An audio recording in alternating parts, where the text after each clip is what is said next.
I've been doing a ton of thrift upcycles lately, so I figured I'd bring you along, and if this is something you're into, let me know, I'll post more. So the materials I'll be upcycling this time is this bath mat with the tags on it and this belt. Let's go.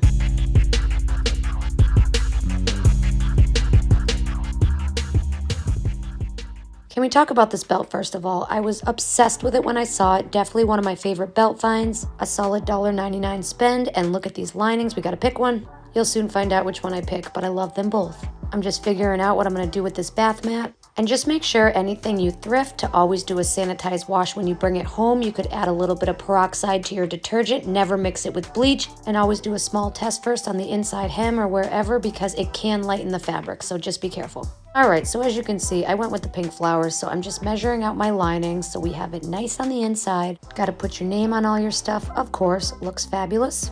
Now I'm just experimenting here, figuring out how I want the belt to lay, how I'm gonna attach it. I definitely want it to have a slouchy vibe. Moving right along, we gotta sew that lining up, so we doing that. I'm adding some stabilizer here to the inside lining, so we give her a nice little pressy press. Because we're getting it ready for our magnetic closure, perfect. We want it nice and secure. I also made an inside pocket, so I'm flipping it right side out. The Beacon 3-in-1 glue is my favorite. I'm just tacking my tag down on the inside before I sew it in. Got my little ruler up top there so I can make sure I'm placing this in the center and not wonky off to one side. Then I like to double make sure that it's in the center because I'm a little OCD and yeah, a little to the left, boom. All right, so now I gotta close up this bath mat. So we could just stitch it with the machine, but I don't wanna see any stitch lines. I want it to be fabulous. So I'm using this upholstery thread so I can make sure it's nice and secure and it's not gonna rip.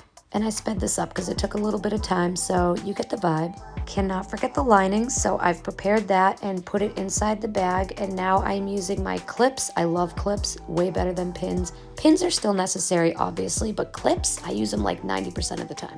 This took some time, but good things take time. I am doing by hand a blind stitch all the way around, so it sits in there effortlessly and looks fabulous.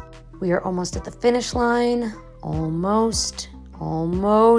Boom. Even though it's just a bath mat and a belt, I think it works well together. I love the textures and the colors. Unethical fashion should never be in style, but unfortunately, this is the reality of the fast fashion industry that makes up 10% of our entire planet's carbon emissions. Make sure to subscribe if you want to see more thrift flips, and if you're interested in learning how to sew, I just dropped a course. You can check out the link in the description. Bye!